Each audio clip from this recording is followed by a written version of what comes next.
তো আমি এসছি এখন মুদিখানার দোকানে। কি করতে এসছি? ও হ্যাঁ, আমি এসছি মুদিখানার দোকানে ডিম নিতে।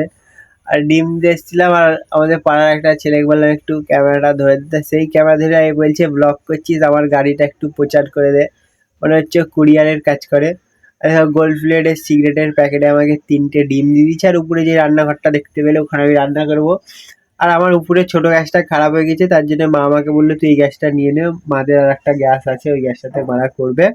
আর এই গ্যাসটা সরাতে গিয়ে জানো তো আমার একটা ট্রাইপড ভেঙে গেছে। এই যে ট্রাইপডটা দেখছি, এটা সরাতে মানে মা গ্যাসটা সরাতে গেছে, আর আমারই দোষ, মানে পিছনে রেখেছিলাম আর গেইছে।